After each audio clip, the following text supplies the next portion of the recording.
G'day traders, it's Mindset Reset, Free Cash Monday. We had some fantastic opportunities today on Monday. And I want to talk to traders today about understanding what best trade setups are to me and differentiating between catching the moves and scalping and catching trades. So over the weekend, I answered some emails and questions to traders, and I think there's a misconception that traders are still struggling with over the course of the Monday to Friday templates.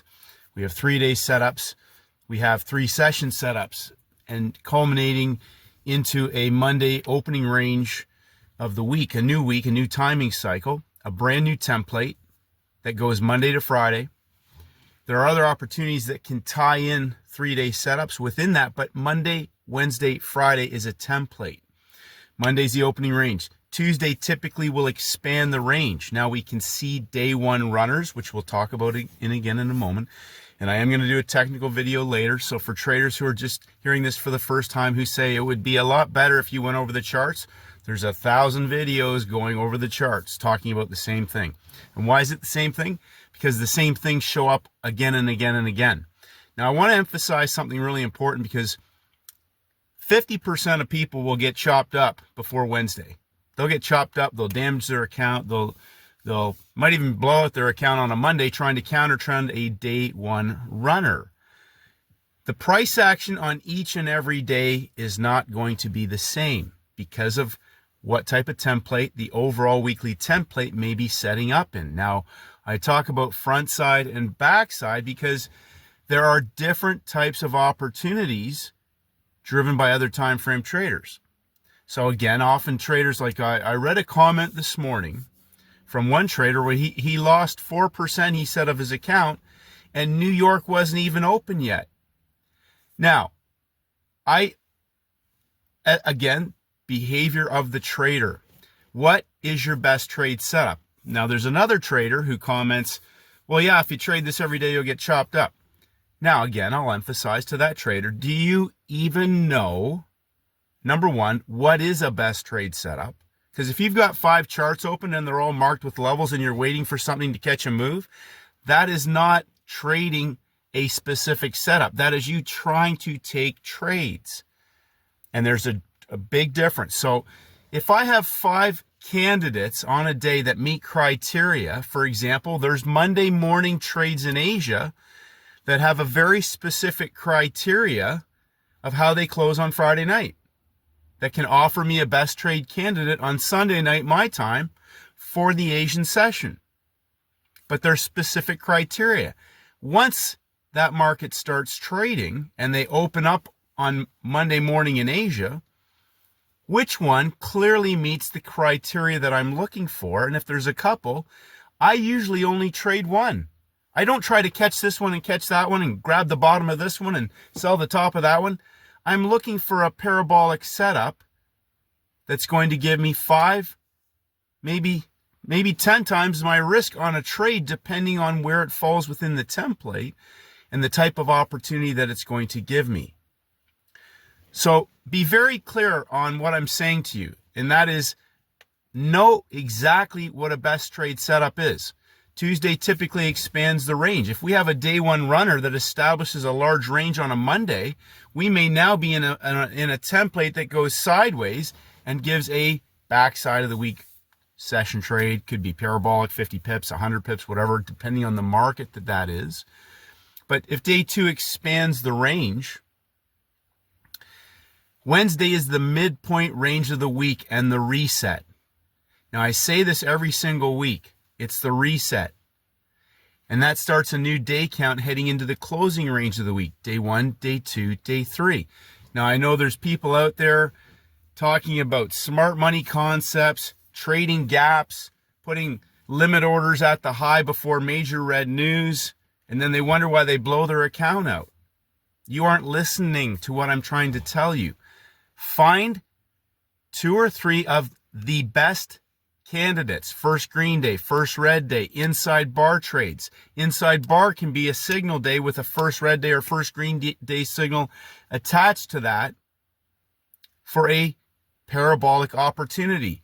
I said last week, I may only trade on Thursdays and Fridays, but if there's a best trade candidate, and the reason why that is because those trades are driven by other time frame traders. One great trade, one parabolic great trade that can be scaled into, wipes out all the other trades. One parabolic opportunity that offers at least 5 times the risk outweighs all these other catching moves. So I challenge you to identify 1 or 2 best templates, how they set up, how you will recognize them, how as the market opens in that session, they will set up and play out. Now, I've talked a lot about my friend Steven, and a lot of people want to message Steven, they want to email Steven. It's pretty simple. Steven only looks at a market once it breaks out. Now, and his criteria is quite strict. He likes to see them break out once New York opens. So often markets like, for example, oil broke out earlier in Asia today from the previous day's low. There was a reversal opportunity at 9 a.m. Now, differentiating that to the DJ30. So if you go and look at the index charts, and I'll go over these later today, all 3 of those templates today are identical pretty much to last Monday's. They're in a different place, though, in the larger time frame template. But the daily template itself, 3 sessions of rise. Pump, NASDAQ and S&P were 3rd hour entries. The DJ30 had already broken out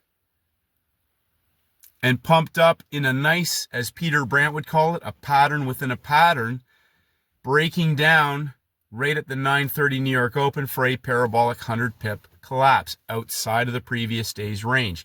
A market that opens out of balance. 9:30 out of balance. No major red news on the schedule. So the reason I harp on this is that, I've said 9:30 New York Open, and I've talked about gold being 3rd hour. Now, gold 3rd hour today, counter trends it's already broken out of the previous day's low, but it's hovering above last week's low of the week. But 3rd hour gives traders a 75 pip parabolic trade. 3rd hour. I think every single day last week gave traders in gold a 3rd hour opportunity. So getting in early, catching moves, this is all the stuff that, again, can you scale that up in size? Can you put a large amount on any of the trades that you're taking, or are they just constantly every day trying to catch a move? I got 5 charts open. I'm looking for one of them to give me a move. That is not a best trade candidate. And I'm telling you this because the more and more I keep filtering this down, because I'm looking for the larger trade setups that I can really load into, because it gets easier and easier to not do anything.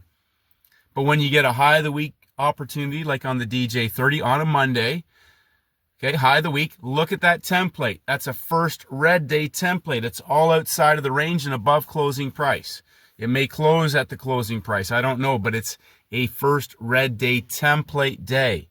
It's not a first red day yet, but it's set up as a first red day template. Now, it may not. It may be a day 1 that consolidates and continues and expands the range on the upside on day 2.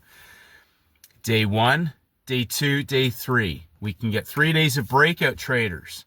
We can get the signal on the 4th day for a free cash Friday trade. We can get the signal on a Wednesday, inside day, a first red day. And it may break down and pump up and dump on a Friday. It might pump up on Thursday and continue to break down. Day 1, day 2, day 3 blow off on free cash Friday, whatever that may be. Same thing goes on the long side. So several traders are constantly catching these moves. And the reason why I emphasize this is because they go on a good run and then bang, they get smashed, or they engage in impulsive behavior, or they get caught trying to buy the low or sell the high on a day that it's going on a range expansion, and it blows their account out and they start all over again. So mindset reset is about getting really, really specific.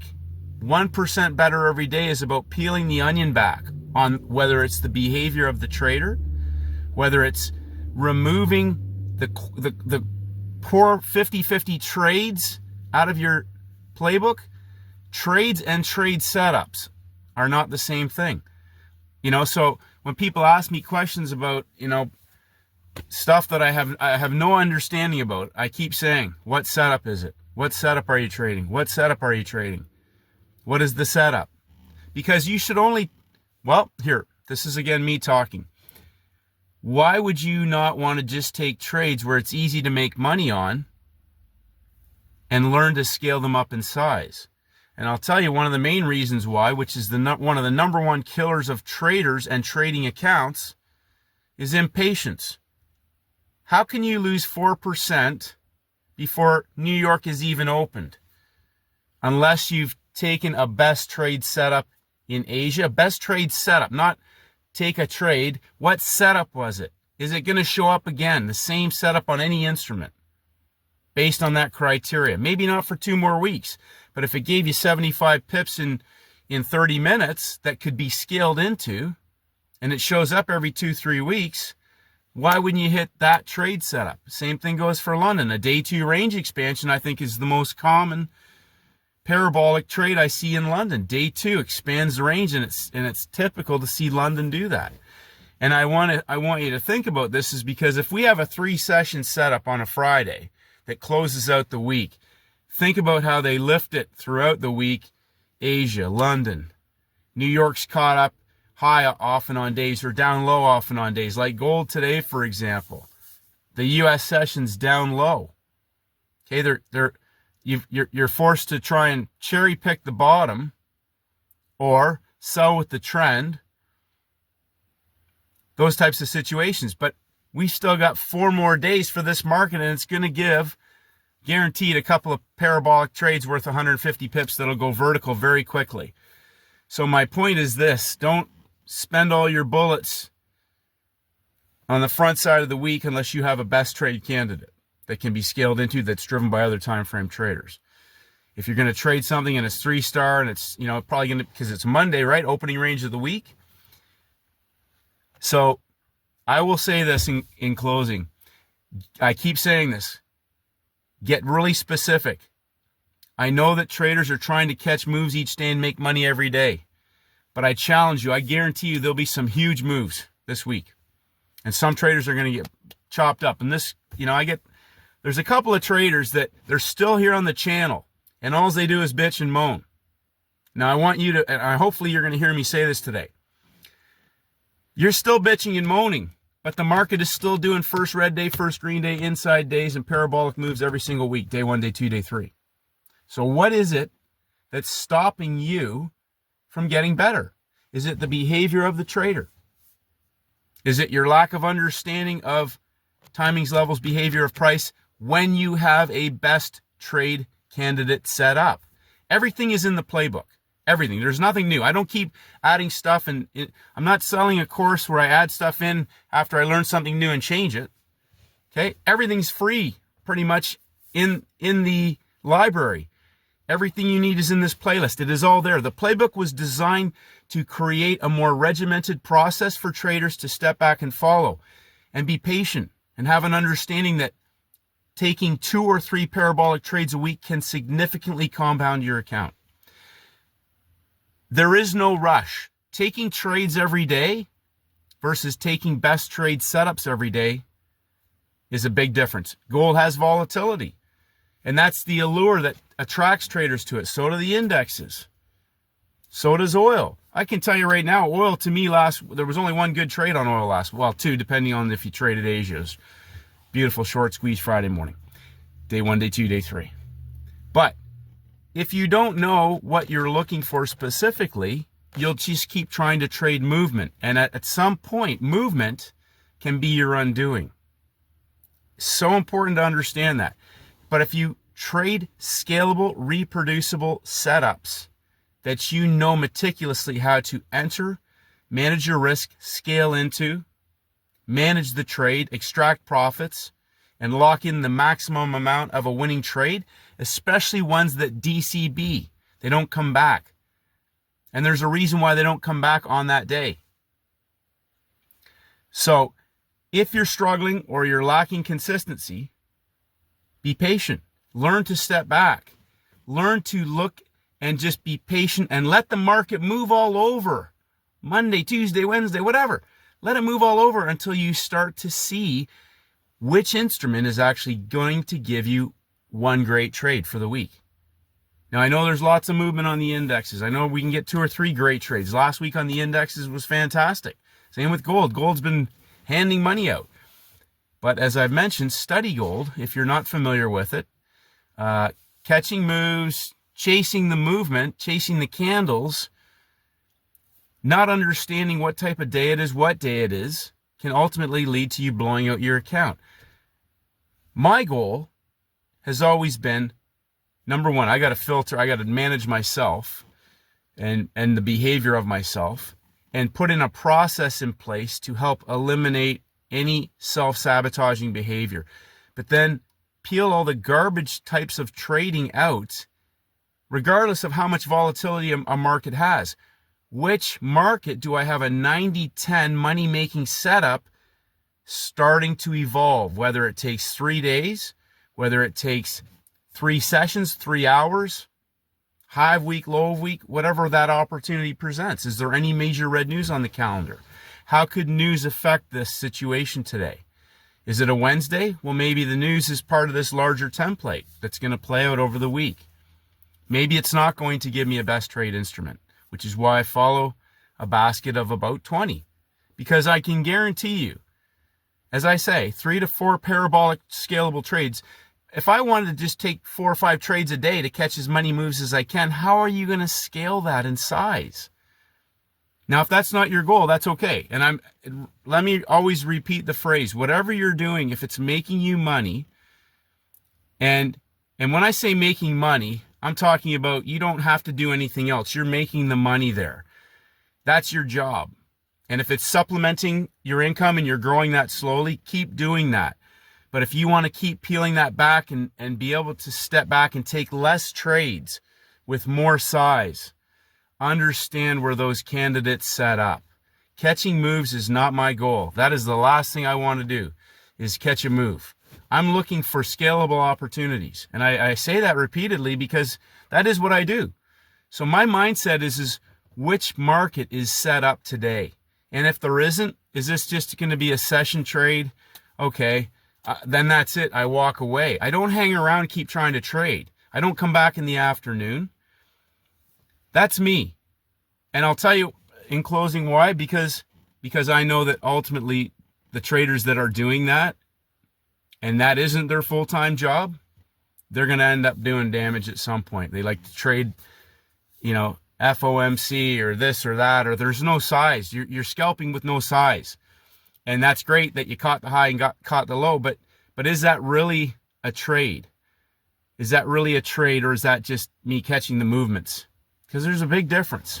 So, you know what they say, everybody's got opinions, but if you really are serious about, getting things to a certain level where when you take a trade, it's worth it.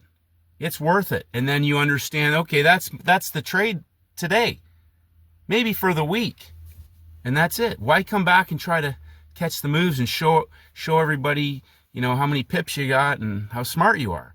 Where can I make as much money with the smallest amount of risk? And how will this set up? How should it play out? Why will it set up and play out like this? Is it a DCB trade today? Are these market conditions going to be just nail and bales? You take it, done, walk away because the market is obviously in an unstable situation or environment for the time being. Let it set up for the better trade candidate. Make it, like Paul Tudor Jones says, a pursuit of pleasure and about making money, lots of money, as much money as possible when the opportunity is there. Just my 2 cents today. Mindset reset. Great start to the week. Congratulations. Now also to the traders that are doing that. And again, I always give my friend Steven kudos because I know I can tell just by looking through whether or not Steven's probably even taken a trade, and if he has, which one. And he's like, several times Steven has come on early in the week and said, I'll see you Thursday, boys. Like, and it's Tuesday. He already knows it's not even going to be setting up for him until maybe Thursday. Now that takes discipline, understanding. Actually, it doesn't take discipline, because once you know what your setups are and you know how they may evolve, there's no discipline. That's trading to Steven. That's what he does. And no, I don't think he's going to want you to email him or anything else. Breakouts, New York Open. So peel back the onion. It's a battle of constant progress. You don't arrive. It's a journey. It's a journey of 1% better every single day. And that includes the behavior of the trader, mastering your setups, peeling back the onions. It's a winnable game, but it's mostly about eliminating all the other stuff out of the picture. Where are the money-making setups? First red day, first green day. Inside days, set up. Those are signal days. That doesn't mean the next day you just take a trade. Look and study those templates. It's the same thing every single week. Have a great day, traders, and may the markets go with you. How good can we get?